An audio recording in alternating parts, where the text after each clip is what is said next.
¿Estalló la crisis financiera? Yo todavía no diría eso, así que vamos a verlo en el video.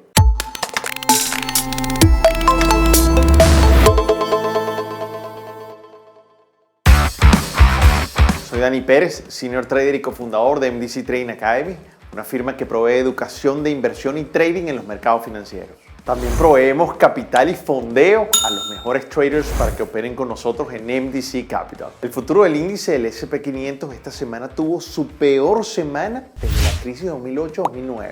Por ejemplo, el futuro del índice del S&P 500 esta semana cayó un 16%, impresionante. Es decir, en los últimos 7 días ha caído todo lo que había subido desde octubre de 2019. El coronavirus está creando miedo en los mercados. Afortunadamente ustedes ya conocen cómo es el tema de los virus en los mercados financieros y los efectos devastadores que tiene en la economía, pero sobre todo también cómo generar rentabilidad cuando vienen este tipo de crisis o de virus.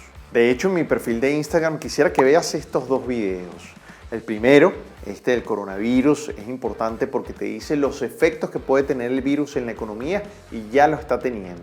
Y este segundo habla cómo generar rentabilidades en este tipo de situaciones. Pero siempre recuerden, el miedo es la emoción que más se propaga en los mercados. Y en este momento hay mucho miedo. Desde junio del año 2018 les vengo diciendo insistentemente que viene una crisis que hay que prepararse y les he dado muchísimas explicaciones importantes. Sin embargo, hoy podemos decir que llegó esa crisis. ¿Será que esto ya ha pasado últimamente? Por cierto, un dato curioso súper rápido. El presidente Trump ha vivido ya 4 meses de febrero siendo presidente. Y 2 de esos 4 han habido caídas en la bolsa brutales. Por ejemplo, la de febrero del año 2018 fue una caída del 12%. Y en este febrero del año 2020 llevamos un 16%. Esto parece toda una coincidencia, ¿no? Bueno, vamos a ir a ver a las gráficas, vamos a hacer un análisis detallado a ver si realmente estamos en crisis o no. Empecemos por el futuro del mini, el S&P 500, algo bien interesante. Esto es una gráfica diaria. Fíjense que yo aquí tengo más de 10 años de data, impresionante. Y lo primero que quiero decirles es varias cosas. Aquí el presidente Trump gana la elección, digamos, en noviembre de 2016, y el presidente Trump había tenido un mercado muy bueno, digamos, todo el año, su primer año de gestión de gobierno, hasta que llegó el año 2018, y ahí empieza definitivamente un mercado muy extraño, con mucha fuerza hacia arriba, con muchos movimientos agresivos hacia abajo. Y lo que quería demostrarles en esta gráfica es que esta bajada que hemos tenido en los últimos 7 días hábiles de la bolsa americana, hemos bajado un 16%. En el último trimestre del año 2018 bajamos un 21%. Y en febrero de 2018 bajamos aproximadamente un 12%. Es decir, esto ya ha pasado con anterioridad, pero con la diferencia que esta semana o estos últimos 7 días lo que ha habido es muchísima violencia al momento de bajar. Es decir, ha habido mucha verticalidad, ha habido muchísima decisión. Ahora, el viernes cerró con una vela doji, es decir, cerró con un tipo de vela que pudiera indicar reverso hacia arriba, así que va a ser muy interesante cómo va a abrir el mercado el lunes. Pero lo cierto es que tuvimos la peor semana desde la crisis financiera 2008-2009. Un punto importante, yo tengo una línea de tendencia que está marcada y que nace prácticamente desde el año 2011 y se confirma el año 2016, es decir, cuando el mercado cae por allá por diciembre del año 2018, que cayó con muchísima fuerza, de hecho ese diciembre cayó un 17%, el mercado llegó a esa línea de tendencia donde había muchísimos compradores y de ahí el mercado nuevamente empezó su linda tendencia alcista que fue prácticamente rota en esta semana. Ahora, muy importante, para mí decir que hay una crisis o no desde el punto de vista de la bolsa de valores, es decir, una crisis financiera fuertemente en los mercados, una crisis bursátil, tendría que pasar esa línea de tendencia alcista que tengo manejada. Recuerden, la línea 200 es muy importante, pero no la respetó y bajó con mucha fuerza.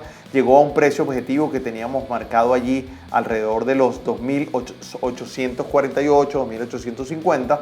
Y ya el mercado de ahí se devuelve y hace ese patrón de reverso. Ahora, insisto, si el mercado sigue bajando durante esta semana y logra pasar esta línea de tendencia que está alrededor de 2.614, 2.626, si rompe ahí, vamos a tener movimientos tal vez aún más agresivos para que ahí sí lo tengan en cuenta. Y para mí ahí se unen las dos cosas, tanto la parte bursátil como todo lo que les he venido diciendo desde el punto de vista fundamental, que para mí indicaba que definitivamente ya estábamos en la espera de un movimiento de este tipo.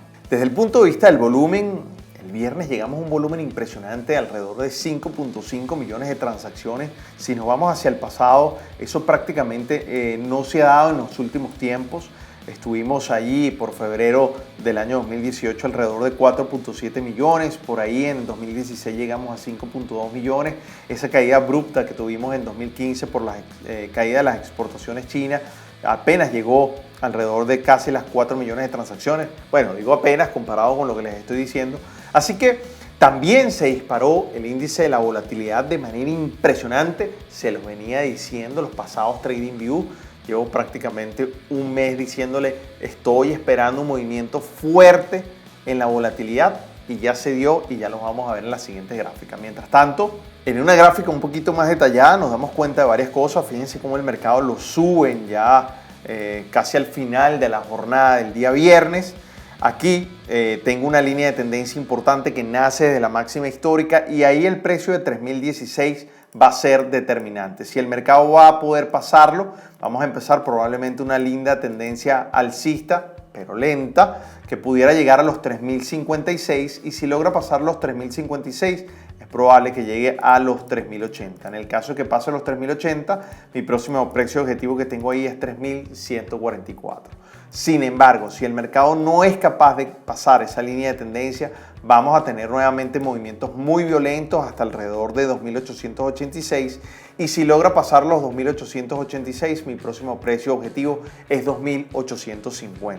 Si logra pasar los 2.850, por favor tomen nota que es muy importante, atención, el precio 2.821, si logra pasar, llegará a los 2.777 y después, probablemente con mucha más violencia, llegaría a los 2.724. Así que estos precios son muy importantes porque generalmente el mercado siempre tiene algún tipo de parada o simplemente cambia de tendencia. Fíjense que todos los precios que les compartí a ustedes tuvieron algún tipo de incidencia donde el mercado siempre para y los utiliza para de alguna forma esperar o simplemente retroceder para mayor continuación o utilice ese punto para devolverse y cambiar hacia la tendencia completamente opuesta. Así que como hablamos a principio de semana va a determinar si el mercado va a empezar a recuperar, que históricamente cuando hay estos bajonazos tan fuertes el mercado tiende a recuperar, o si por el contrario el mercado se impulsa en esta línea de tendencia bajista para continuar bajando con mucha fuerza. Así que vamos a ver entonces qué es lo que va a pasar a principios de la semana. Vamos ahora en el caso del NQ, que pasó algo bien interesante y es que tuvo esa caída muy fuerte prácticamente en ese precio que les había compartido y desde ahí cayó con mucha fuerza hasta la línea 200 en la gráfica diaria. Importante porque respetó ese indicador que para nosotros es bastante importante en esta gráfica. Ahora, si vemos ahora una gráfica un poco más detallada, nos damos cuenta que también sube con muchísima fuerza a final de la jornada del día viernes y es muy probable que el mercado pueda llegar entonces al precio de 8.688, que es para mí uno de los precios objetivos más importantes. Si el mercado allí, que hay muchos vendedores, el mercado alcista logra pasar o digamos hacia arriba, logra pasar ese precio, pudiera llegar a los 8.894 y si pasa, pudiera llegar entonces a los 9.151. Sin embargo, si el mercado continúa, digamos, desde el punto de vista bajista, pudiera llegar a esos 8.688 y de ahí bajar con mucha fuerza hasta el precio de 8.231, donde el mercado se va a decidir si continúa con fuerza bajista o si simplemente allí va a utilizarlo como piso para continuar. Pero en el caso de que el mercado quiera continuar bajista, que aquí los escenarios es lo más importante porque tenemos que hacer todos los escenarios posibles y una acción para cada escenario para generar rentabilidad, no importa que el mercado baje o suba, podemos generar rentabilidad. En el caso de que el mercado baje, pudiera llegar a los 8.011 y si pasa a los 8.011 vamos a tener movimientos sumamente violentos hasta los 7.488. En el caso del índice de la volatilidad, pero muy interesante porque fíjense cómo aumenta de manera brutal. Se los había comentado que aquí estaba esperando un movimiento hacia arriba impresionante y así fue. Así que en este momento lo que podemos esperar es tal vez un poquito de calma para mayor continuación. En el caso del petróleo, baja de manera importante, rompe la línea de tendencia con decisión en esa área de soporte que les había comentado y llega a ese punto donde el mercado pudiera estar llegando próximamente a los $40 si es que la bolsa no recupera. Así que ténganlo en cuenta, esta semana que viene hay una reunión importante de la OPEC, vamos a ver qué es lo que cuadran, vamos a ver si hablan de recortes de producción, pero sí va a ser importante porque el petróleo pareciera estar bastante decidido, más de lo que yo pensaba. En el caso del oro, un movimiento importante bajista el pasado viernes después del dato de la inflación. Recordemos que en el caso del oro a los inversionistas no les gustan los datos deflacionarios porque quitan al oro como si fuera de instrumento refugio. Sin embargo, yo sigo pensando que el oro va a tener un repunte alcista y hay bastantes compradores en este punto. Así que vamos a ver cómo abren la semana siguiente, sobre todo los mercados americanos y luego el oro. Pero para mí, mientras el oro no pase de esta zona de soporte alrededor de los 1537, donde hay un área de soporte lateral y un área de soporte diagonal desde el punto de vista técnico, sigo teniendo expectativa completamente alcista. El Bitcoin pasa desde el punto de vista bajista una línea de tendencia alcista importante y para mí cae en una zona de indecisión. Mientras el Bitcoin pudiera llegar esta semana a los 8.235, mientras no pase los 7.592, yo sigo pensando que el Bitcoin pudiera tener algún tipo de reacción todavía alcista. Así que para mí aquí puede pasar, digamos, o es un trade de 50% de probabilidades, con lo cual para mí no estoy interesado, quiero ver más decisión. Así que estoy esperando que el mercado se decida aquí para de alguna forma tener una expectativa clara de lo que puedo hacer. Por eso declaro esta zona de indecisión hasta que el Bitcoin digamos, tome el rumbo claro, que para mí todavía la expectativa sigue siendo, hasta que no pase el precio de 7.592, puede tener todavía un impulso fuerte importante alcista. Esta semana se dieron noticias muy importantes desde el punto de vista económico. El Consumer Confidence, la confianza del consumidor, realmente no estuvo mala, estuvo bien, estuvo ahí casi como los analistas. Sin embargo, es muy interesante porque la inflación no fue la que estimaban los analistas. Por consiguiente, estamos en un escenario donde la inflación bajó mucho. ¿Okay? Eso significa que la gente no está gastando. A pesar que en enero los datos decían que la gente sí estaba percibiendo más dinero. Es decir, pareciera que la población está percibiendo que tiene que ser un poquito más cautelosa con sus gastos por lo que pudiera venir. Sin embargo, está pasando algo muy interesante. Recordemos que en marzo la Reserva Federal se reúne para determinar si baja o no las tasas de interés. Y aquí un dato muy curioso, y es que el 100% de los analistas prevé que va a bajar las tasas de interés. Yo también lo preveo. Pero antes se pensaba que iba a bajar únicamente 25 puntos básicos, es decir, 0.25%.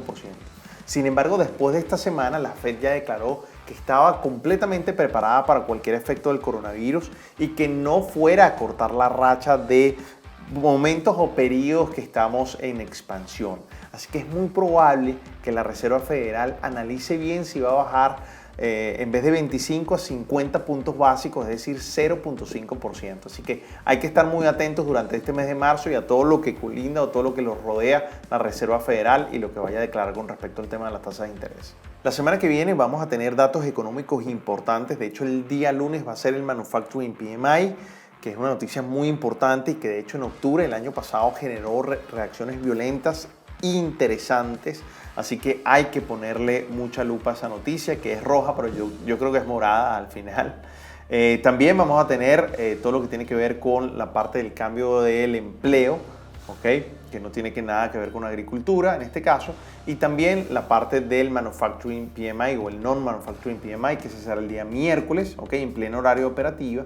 Luego la reunión de la OPEC, que ya le comentaba cuando analizamos el petróleo.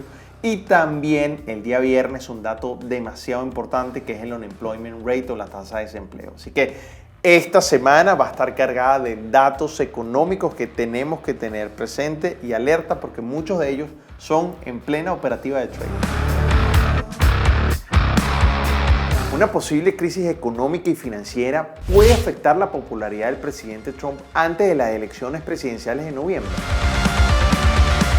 Los buenos datos económicos y el buen desempeño en la Bolsa de Valores americana han acompañado al presidente Trump durante su gestión. Sin embargo, el presidente Trump ha sido muy inteligente porque ha creado enemigos mediáticos desde el punto de vista comunicacional para así poderles echar la culpa ante una posible crisis. Recordemos que durante su primera campaña presidencial, antes y durante la guerra comercial, el presidente Trump emitió tweets y discursos incendiarios en contra de China. You go over to China, China, China, China, China, China, China, China, China, China. You take China. China. China. I love them. China. China. China. China. China. I have to have my China. China. China because China. China. China. China. China. China. China. China. China. China. China. China. China. China. China. China. Todo eso se calmó luego de la firma del acuerdo de la primera fase en la guerra comercial. Otro enemigo muy famoso del presidente Trump es el presidente de la Reserva Federal, Jerome Powell. Trump ha inundado de tweets y de comunicaciones solicitándole que baje las tasas de interés. Incluso en algún momento llegó a tuitear que Jerome Powell era más enemigo de los Estados Unidos que el presidente de China. El coronavirus, la guinda del pastel, ha llegado a ser el detonante de la peor caída en la bolsa de valores de la crisis 2008-2009 y pudiera ser entonces que el presidente Trump también le eche la culpa al virus. En el caso entonces de una crisis financiera y económica antes de las elecciones presidenciales de noviembre, el presidente Trump pareciera estar completamente preparado a quién echarle la culpa si se da esa situación, porque él creó esos enemigos y eso es bien importante, insisto, desde el punto de vista comunicacional. Eso sí, para decir luego que él es el único que puede llevar la economía americana a niveles de máximos históricos en el caso de la bolsa y también a muy buenos datos económicos. Probablemente entonces ese mensaje cale muy bien entre los votantes. Así que una crisis económica también le puede beneficiar al presidente Trump desde el punto de vista comunicacional para una posible reelección. Y entonces, ante el escenario que no haya crisis económica y financiera antes de las elecciones de noviembre, pues bueno, el presidente Trump también seguramente se va a echar flores diciendo que él es el único que puede mantener la economía con ese ritmo de crecimiento, con esos buenos datos económicos y llevar nuevamente los mercados a máximos históricos. Desde mi punto de vista, la campaña de Trump tiene todo para poder capitalizar cualquiera de estos dos eventos que se pueden presentar. Por consiguiente, entonces, el presidente Trump pareciera que tiene todo preparado para no solamente defenderse, sino capitalizarlo. My friend, comparte este Trading View con ese amigo trader que tienes que puede aportarle muchísimo valor toda esta información. Y nos vemos entonces el próximo domingo en el próximo Trading View. Te mando un abrazo.